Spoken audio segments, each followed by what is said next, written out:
énormément d'entrepreneurs se lancent, mais très peu se posent la bonne question. Est-ce que je suis fait ou non pour être un bon entrepreneur? Moi, c'est Laurie, j'ai créé la chaîne Deep Talk et je suis coach business depuis 6 ans, entrepreneur depuis 12 ans. Et au quotidien, j'accompagne les entrepreneurs normaux qui ont envie de vivre pleinement de l'entrepreneuriat et de kiffer leur vie sans chercher à ressembler aux girl boss inspirantes en public et en burn-out en privé. Dans cette vidéo, je t'ai préparé un test en 10 points pour vérifier si t'es prêt ou pas à devenir entrepreneur et à connaître le succès avec ça. C'est parti!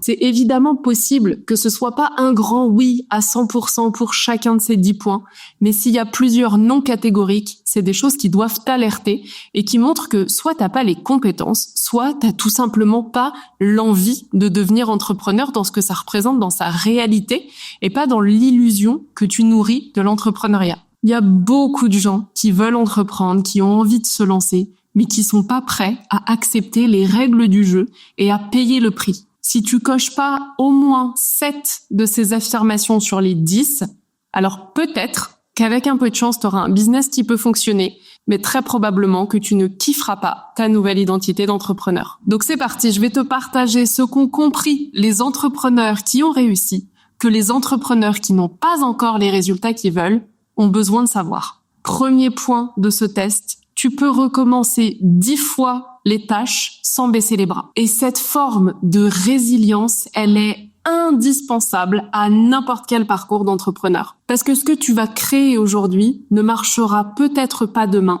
Et sur 10 idées qu'on a lancées et pour lesquelles on a passé du temps, de l'énergie, parfois même de l'argent investi, il y en a peut-être qu'une ou deux qui vont prendre et ça fait partie du jeu. Donc si t'es pas capable de te détacher du temps passé ou de l'énergie investie dans un projet et de la frustration, voire de la colère, voire de la déprime que ça te fait ressentir si ça marche pas comme tu avais prévu, ça va être compliqué. Deuxième point, tu ne comptes pas sur les autres pour réussir à ta place. Ni sur tes proches, ni sur tes clients, ni sur tes coachs, ni sur l'algorithme Instagram, uniquement sur toi. Et pourquoi c'est important? Parce qu'en fait, personne te doit rien. Tes clients, c'est peut-être ta cible, mais eux, à la base, ils ont rien demandé. C'est toi qui as décidé de lancer ce projet, c'est toi qui as décidé de monter cette entreprise, de créer cette offre, de communiquer sur les réseaux. Eux, ils sont juste là. Et il se trouve qu'à un moment donné, peut-être qu'ils vont croiser ton chemin, mais ils ont 100% le droit de pas être interpellés par ce que tu partages, de pas avoir envie d'acheter ton offre, d'être insensible à ton contenu, etc. Mais je précise aussi que tes proches non plus ne te doivent rien, parce que très souvent, j'entends ça. J'entends des personnes qui me disent « Ouais, mais mon conjoint me soutient pas. Ouais, mais mes parents comprennent pas ce que je fais. On s'intéresse pas à mon métier, etc. » En fait, c'est ta vie, c'est tes choix, c'est toi qui as décidé de te lancer là-dedans encore une fois. Évidemment que c'est 1000 fois plus agréable quand on a des gens qui nous disent « C'est super, je crois en toi, vas-y à fond, etc. » Mais c'est pas un indicateur déjà que ton entreprise va bien fonctionner, mais surtout ça doit pas être un élément qui remet en question ce que tu fais. C'est à toi d'être ton premier soutien inconditionnel, qu'on te soutienne aussi ou pas. Et ça amène sur une leçon importante derrière tout ça, c'est que c'est important d'être responsable de tes succès comme de tes échecs. Quand t'as vraiment intégré que tout dépend de toi et que ça n'a rien à voir avec les autres. Les autres sont juste un déclencheur qui te permet d'aller vivre des trucs qui de toute façon étaient déjà à l'intérieur de toi. Quand tu apprends à être responsable de tes succès comme de tes échecs, alors tu sors du fameux triangle de Karpman, le triangle de l'ego, de sauveur, victime, bourreau. Tu arrêtes d'attendre que quelqu'un vienne te sauver et tu arrêtes de voir les autres, les situations, les outils, etc. comme des bourreaux. En fait, tu te remets juste au centre du truc qui est j'ai décidé d'entreprendre parce que ça m'anime, parce que j'ai envie d'essayer ce truc-là. C'est génial si on me donne du soutien, mais si on m'en donne pas, ça ne m'enlève rien. Troisième point qui rejoint un peu le deuxième, tu acceptes de ne pas être compris, soutenu, encouragé. Évidemment de tes proches, mais du grand public aussi, parce que si tu as une offre à vendre, en principe, tu communiques à une sphère qui dépasse ton environnement proche, qui dépasse uniquement les frontières des gens qui te connaissent déjà. Et donc oui, tu vas t'exposer au jugement, tu vas t'exposer à la critique, c'est normal et c'est même bon signe, parce que au même niveau que tu reçois de la critique et des gens qui ne valident pas, de l'autre côté, tu reçois des gens qui adhèrent et qui aiment ce que tu fais. Seulement souvent, ils font moins de bruit, mais ça veut pas dire qu'ils n'existent pas. Oublie pas que t'es pas là pour plaire, t'es là pour construire, t'es là pour accomplir ta mission, t'es là pour faire ce qui te fait vibrer toi. T'es pas là pour qu'on t'aime, tes clients sont pas là à te payer pour que tu deviennes leur ami. Et puis les gens qui jugent, c'est pas eux qui vont payer ton loyer, donc on s'en fout. 4e point, tu sais être en paix avec la notion d'échec, mais sans la romantiser pour autant. Accepter l'idée d'échouer, c'est hyper important parce qu'on ne peut pas atteindre une forme de réussite, quelle qu'elle soit, si on n'a pas d'abord accepté que l'échec était une possibilité. Et ça demande de se rendre vulnérable. C'est un peu comme en couple. Je peux pas vivre une grande et belle histoire d'amour comme j'en ai toujours rêvé si je me montre pas vulnérable à un moment donné, si je me montre pas mes sentiments et que je les présente pas à la personne sur un plateau. Je peux pas m'ouvrir à ça si d'abord moi-même je ne suis pas montrée vulnérable. Et ben avec le business, c'est la même chose.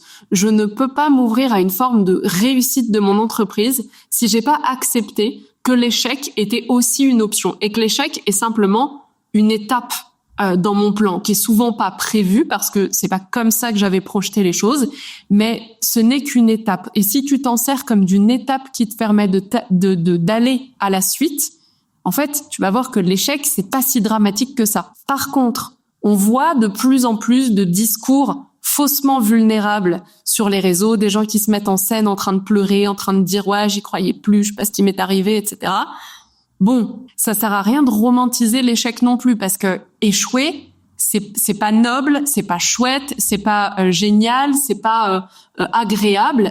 Échouer, c'est chiant. Mais par contre, c'est normal. Et plus tu vas accepter que c'est normal, et mieux tu vas te sentir dans ta vie d'entrepreneur. 5e point, t'es capable de faire preuve de patience, mais sans pour autant devenir passif. Il faut vraiment apprendre à définir quelle est la limite entre j'ai fait tout ce qui était en mon pouvoir et maintenant les résultats vont arriver et je nourris cette confiance-là. Ça veut pas dire j'ai la flemme de faire les trucs ou j'ai peur de m'exposer et j'attends les résultats parce que j'ai manifesté pendant un soir de pleine lune.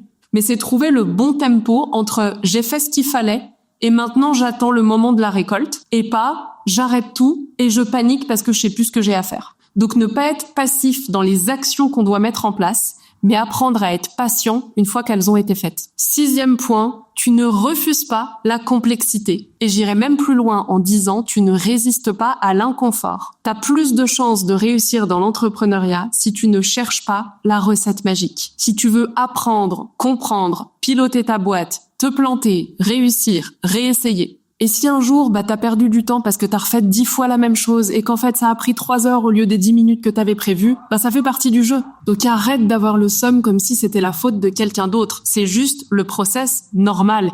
L'entrepreneuriat, ça demande tout un tas de compétences qui ne sont pas uniquement les compétences de ton cœur de métier. Partons du principe que tu es thérapeute. Si t'es thérapeute, ton cœur de métier, c'est d'accompagner tes patients à travers la thérapie et tous les outils que tu leur proposes. C'est pas la communication, c'est pas le marketing, c'est pas la création de sites internet, c'est pas le paramétrage de tes outils de paiement, mais c'est aussi des compétences que tu vas devoir développer si tu as véritablement envie que ton business fonctionne. Et donc oui, peut-être qu'il y a sûrement des outils que tu connaîtras pas, que tu vas paramétrer, et puis il y aura eu un bug et tout se sera effacé, il faudra le refaire. C'est normal et ça fait partie du jeu. Et plus tôt tu l'acceptes, et mieux tu vas vivre. 7e point, tu sais dire « c'est ma faute » sans te flageller pour autant.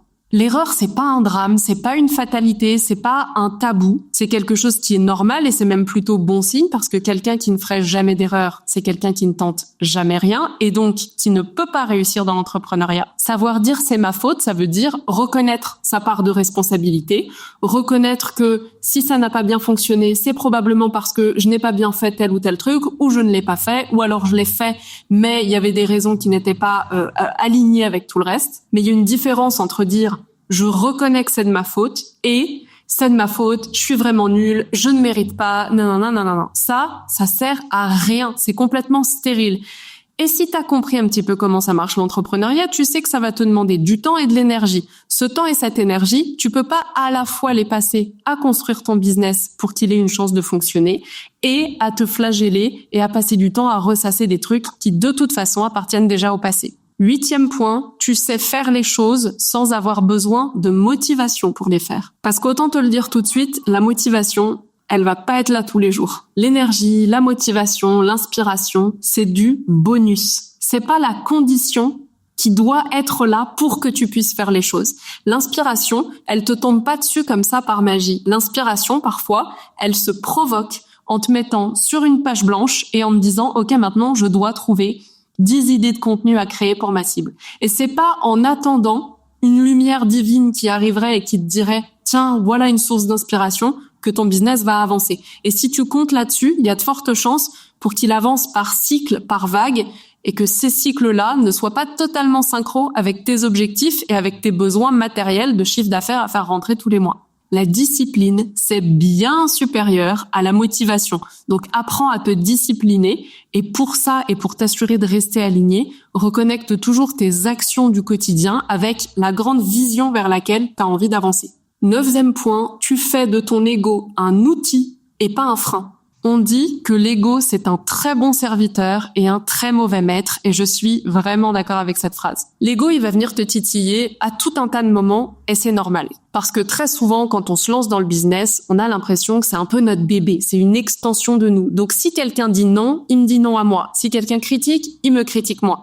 Alors que ça n'a rien à voir, mais ça prend un peu de temps d'arriver à se détacher de cette idée-là et à mettre moins d'émotionnel dans son entreprise. Ton ego, tu peux l'utiliser pour oser, pour te dire j'ai envie de prouver aux autres, j'ai envie de me prouver à moi-même, mais pas pour te défendre, parce que dans ces cas-là, tu rentrerais dans tes blessures à toi et elles te feront pas avancer, ni pour toi, ni dans ton business. Et puis, 10e et dernier point, t'as envie de kiffer ta vie, mais tu choisis d'abord d'être là pour ton entreprise. Souvent, on se lance avec des désirs de liberté, de pouvoir travailler quand on veut, d'où on veut, avec qui on veut. On a des projections sur la somme d'argent à laquelle ça va nous permettre d'accéder. On a des désirs de slow life, etc. Sauf qu'au départ, un business, il peut rarement fonctionner avec le mode de vie de slow life. La liberté, c'est pas le point de départ, mais c'est la récompense. Donc ça va te demander d'apprendre à trouver ton plaisir, à trouver ton kiff du quotidien ailleurs que dans le plaisir immédiat.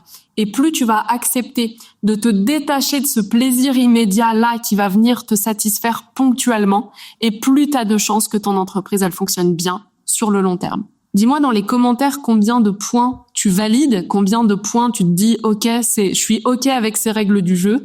Au contraire, dis-moi les points qui sont peut-être plus challengeants pour toi à accepter. Et si tu veux pas juste valider un test, mais vraiment avoir les outils et la clarté pour savoir, ok, maintenant, qu'est-ce que je mets en place pour réussir dans l'entrepreneuriat, je t'offre un appel avec Émilie qui travaille avec moi depuis plusieurs années. Et pendant cet appel qui est gratuit et sans engagement, tu vas pouvoir faire le point sur ta situation, sur tes objectifs et mettre de la clarté sur le plan qui relie les deux pour que tu saches exactement quoi mettre en place et dans quel ordre. Pour ça, je te mets le lien juste dans la description. Tu peux cliquer dessus et réserver le créneau de ton choix. J'espère que cette vidéo t'a plu, t'a apporté de la valeur et surtout de la clarté sur la réalité de l'entrepreneuriat et pas uniquement l'image un peu pleine de paillettes qu'on peut te donner sur Instagram. Pense à t'abonner, à mettre un petit like sous la vidéo, ça fait toujours hyper plaisir et puis ça apporte du soutien et je te dis à très vite pour la prochaine.